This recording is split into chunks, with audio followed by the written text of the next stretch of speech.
This is literally feels like the Earth is like America's military base. I don't know, I have questions. What's up guys, and welcome back to my channel, and if you're new here then welcome to our little corner of the internet. Today we're going to be watching a video titled The US Military's Massive Global Transportation System.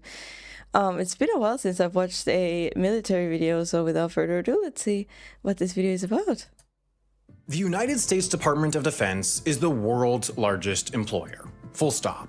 Between active duty troops, civilian staffers, and National Guard personnel, nearly 3 million employees sit on its roster, but uniquely, these staff work all around the world on a rotating basis.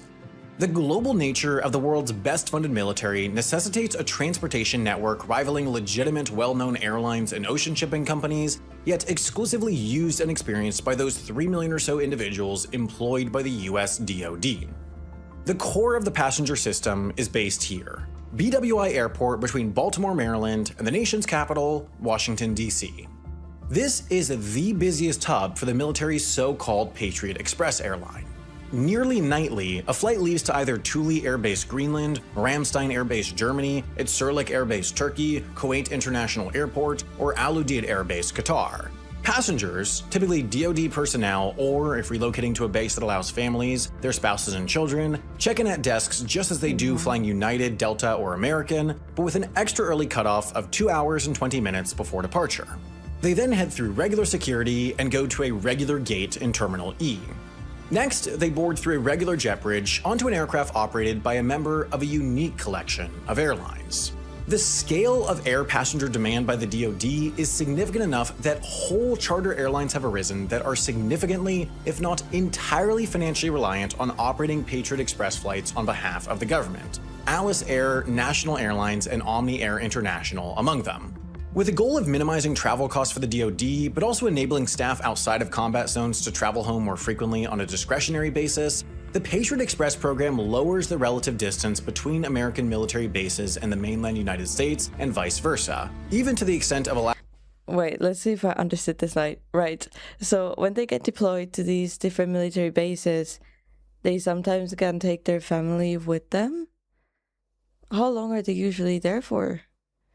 I mean, I guess for a long time if you're going to like somewhere like Qatar and they live in the, or I don't know, I have questions. American military bases and the mainland United States and vice versa, even to the extent of allowing a wider range of pets on board than commercial airlines. The military enables this relative connectivity by operating a space available system.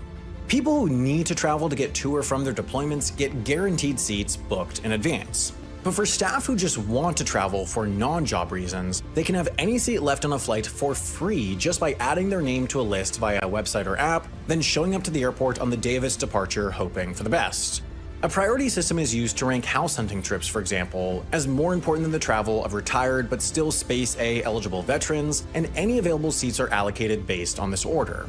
The system is regularly used for discretionary travel originating both from staff stationed abroad and vice versa. There are entire blogs and YouTube channels dedicated to advising eligible Space A travelers as to the best techniques and strategies for using the system for vacations. Military families regularly start their summer Europe trips by taking a Southwest flight to BWI, then hoping for the best while waiting to see if they cleared the list for the evening's flight to Ramstein Air Base. And once they successfully make it to the other side of the Atlantic, another surprisingly accommodating venture of the DoD awaits them, the Ramstein Inn. Sitting directly opposite the airbase's polished glass passenger terminal, the towering hotel, operated by the DoD's Air Force Services Agency, offers hundreds of rooms at reasonable rates only to eligible current or former DoD personnel and invited guests. That is a very, very, very good perk to have. Interesting. I've never even thought about any of this. Like, that's really cool.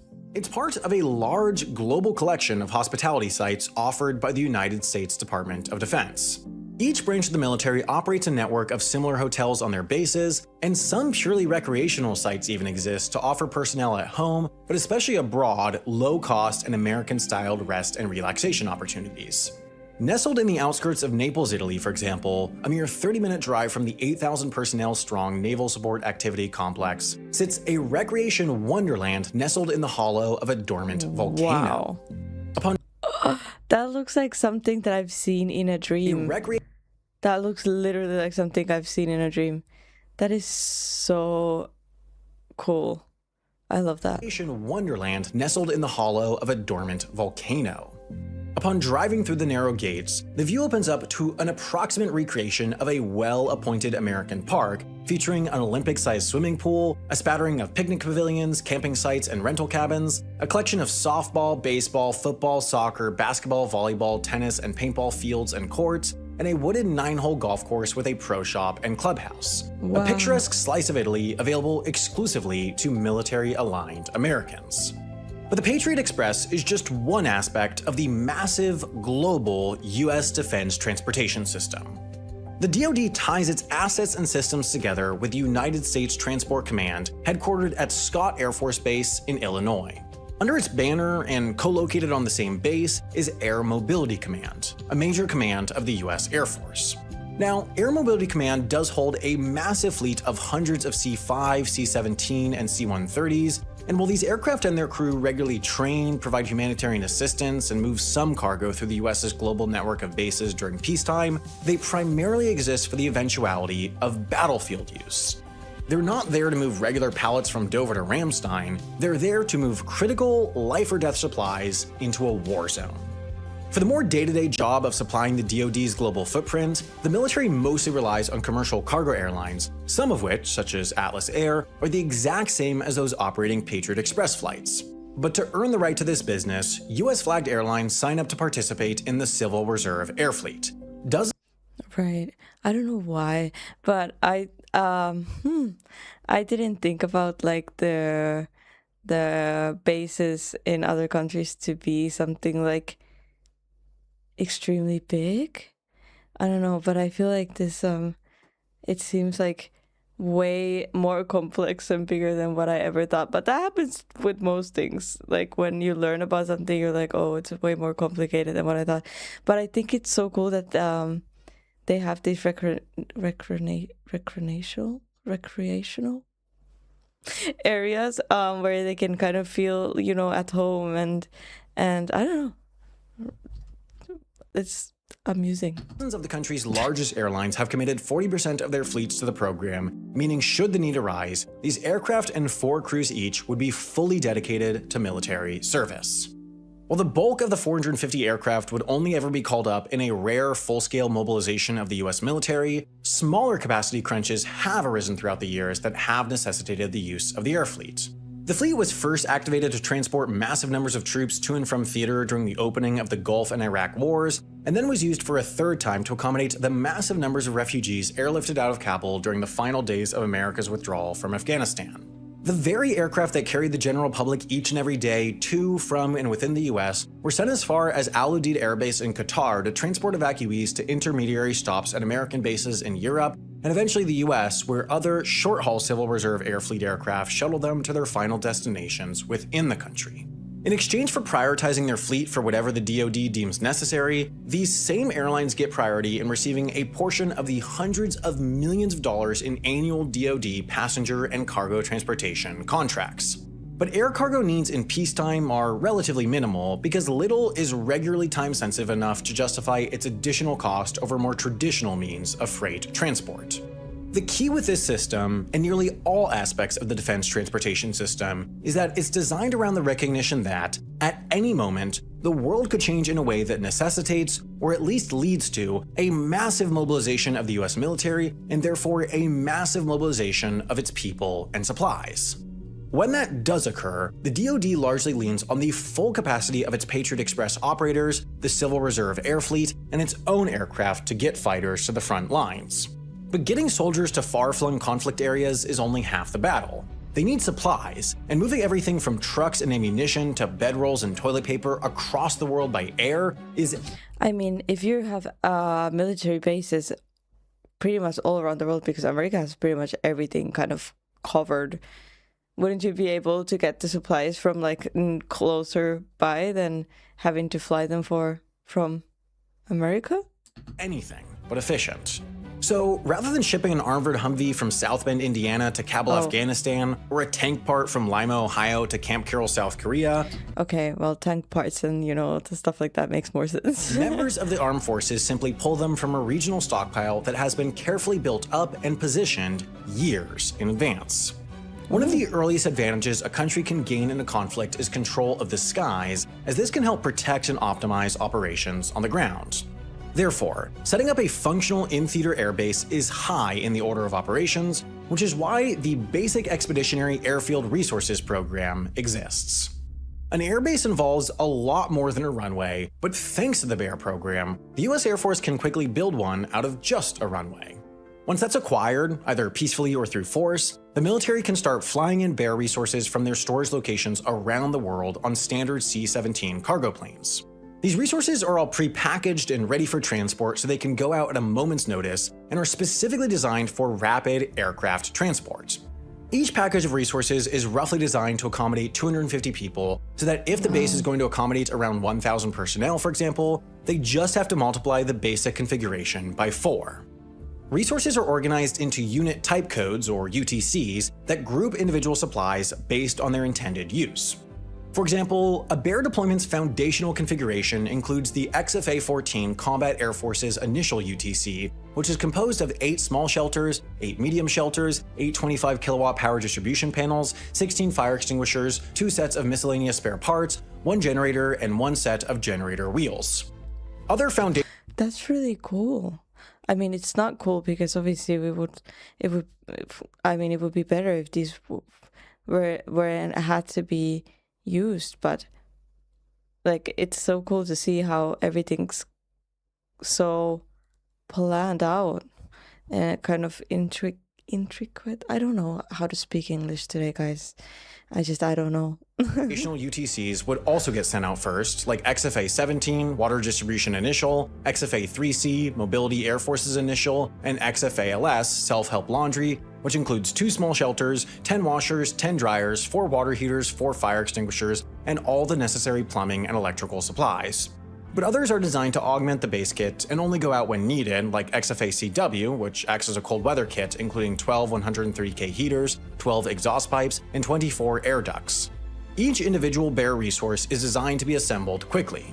They're not for building a permanent airbase, therefore quickly cobbling one together when the need is most pressing.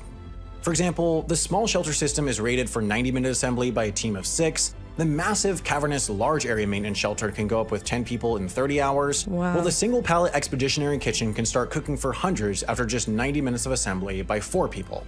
By adding on more and more UTCs, the military can build out an airbase with functions like postal service, firefighting, chaplain services, water treatment, mortuary services, maintenance operations, and more within a matter of days. But the Air Force's advanced bases in a box are only one example of how the military prepares for transport constraints on the day a war breaks out. In order to project power, supply fighting forces in days rather than weeks, and rapidly set a theater, the US Army has stashed thousands of vehicles, weapons, and general supplies in 7 separate Army prepositioned stocks, or APSs, and these stocks are massive. Take, for example... See, this is another thing I never thought about, that if war breaks out and people are deployed, I had never thought about the fact that obviously they need to, like, construct a base for themselves, and, there's so much to it. That's wild. APSs, and these stocks are massive. Take, for example, APS-5, located at Camp Arifjan, Kuwait. Overseen by the 401st Army Field Support Brigade and a cog in American conflicts in the Middle East since the 1990s, the stockpile effectively allows the US to enter a regional battlefield in a matter of days and sustain the battle for a matter of months. One of the Army's largest physical operations, APS-5 stocks equipment for strategic abilities, reserve vehicles and munitions to replace those broken and consumed on the battlefront, and the supplies required to outfit an armored brigade combat team, an infantry brigade combat team, a sustainment brigade, a fires brigade, a medical support element set, and an Army watercraft set. Effectively, $5.5 billion worth of materials just in brigade sets. With so much gear, the 401st Army Field Support Brigade's time is entirely occupied by the regular maintenance on the thousands of Abrams tanks, Bradley fighting vehicles, and the rest of the fleet stored in the 120-degree heat, along with testing and repairing weapons stashed in climate-controlled warehouses to ensure their effectiveness should the need arise. If something were to boil over in the Middle East, it's expected that APS-5 can mobilize an entire armored brigade combat team, a fighting force made up of 5,000 people and a staggering 302 vehicles in just 96 hours. But the Army's APSs aren't only impressive in their sheer scale and organization. This is so crazy. Yeah, exactly. The scale and the organization. This just goes to show once again how impressive America's military is. Like, this is wild. They're also impressive in their flexibility and adaptability, as one of their most critical prepositioned stock operations isn't even land-based. It floats. Bolstering APS-5 during Operation Iraqi Freedom and Operation Enduring Freedom in the 2000s, and increasingly visible in the Pacific today, is the Army's APS-3, an assortment of 10 to 16 cargo-carrying ships. At the core of APS-3 are two container ships, the MV Staff Sergeant Edward A. Carter Jr. and MV LTC John U.D. Page, and 5 large government-owned cargo ships with roll-on, roll-off capabilities that simplify onloading large, oversized vehicles and downloading in ports with limited infrastructure. While the size and organization of this fleet changes based on need and location, APS-3 carries much of what land-based prepositioning stocks would. 20,000 tons of munitions are stored on container ships, and up to 2 brigades, or over 1,000 tracked and wheeled vehicles worth of combat equipment, are spread across the rest of the fleet. Yet, while the Army's floating prepositioned stock proved invaluable in past conflicts and helps project power in the Pacific today, it's the outlier in terms of its mobility, as the Army has prioritized size in its prepositioning strategy. The Navy, on the other hand, whose role in conflict is more expeditionary than sustained, has leaned heavily into the flexibility afforded by prepositioning through floating stockpiles. The Navy's prepositioning program is all about readiness, and to be closest to potential conflict zones, their 14 maritime prepositioning ships are spread across 3 squadrons in the Mediterranean, the Indian Ocean, and the Western Pacific. Like the Army, the Navy relies on large, medium-speed roll-on, roll-off ships, and each of the 3 squadrons is designed to supply and sustain a Marine Expeditionary Brigade for 30 days, which So if you see one near somewhere or something's near you, there's probably some type of conflict. is no small task considering its size as a 17,000-person unit with ground, sea, and air capabilities. In a service that's built around rapid response, this maritime prepositioning force is able to mobilize at a moment's notice and provide supplies and operational support to amphibious units already on the ground, while also kitting out Marines and sailors being flown in from around the world. These capabilities are of increasing value to the DoD as modern warfare has pivoted away from massive ground wars. At the same time, the Pacific, with its tiny islands and massive expanses of open water, has become an area of increasing concern for the US. These are literally floating cities. Prepositioning is incredibly valuable to the Air Force, Army, and Navy for its ability to position each in remote battlefields quicker than any other fighting force. It's also incredibly valuable in what it doesn't do: necessitate the immediate mobilization of America's shipping power the second a conflict arises. This helps protect against, or at least soften a surge in Sealift demand when the US goes to war. But that only lasts so long. For longer, drawn-out conflicts, armed forces need Sealift to keep the supplies coming for months and years. This responsibility falls directly on the shoulders of US Transcom's Military Sealift Command. Of the roughly 120 vessels either owned or contracted by Sealift Command, these 32 provide direct fleet support for deployed Navy forces, whether it be tankers replenishing fuel reserves or cargo ships providing foodstuffs. Now, in the event that more vessels are needed in a shipping surge, Sealift Command will activate the 40-plus Ready Reserve Force, a collection of old government-owned ships sitting inactive across American ports, some of which are so old they're actually steam-powered. In addition to the emergency capacity available through the RRF, the US military also has the Merchant Marine, a fleet of American-flagged private merchant ships that serve as auxiliary cargo and people-moving resources along commercial trade routes for the Navy during peacetime and war. And it's This is literally feels like the Earth is like America's military base. directly here where some of the most pressing limitations to the US military's transportation systems lie, in the inability to handle the surge and move major troop numbers and supplies far afield. Today, the ocean-going, privately owned merchant fleet in the US is only 181 ships, a far cry from the 565 in 1982. Though design advances have increased storage capacity, the available deadweight tonnage is only a fraction of what it was in the 80s and 90s. And making things worse, in a 2019 test of preparedness of the Ready Reserve Force, only 41% of the available Sealift capacity was actually ocean-ready. The expectation prior had been that some 85% of the vessels would be fit for sea. But despite those challenges, the United States military is commonly and objectively recognized as the world's greatest fighting force, and while that does relate to its massive budget, global presence, and the actual skill of its fighting forces, nothing can happen without the system that moves its people and equipment to where they're used. Logistics power is military power, and so it's no wonder why the US DoD has put so much funding and focus into its transportation system. It's a practical necessity during peacetime and the very foundation of a What on earth is that? system. What is that? That's a land.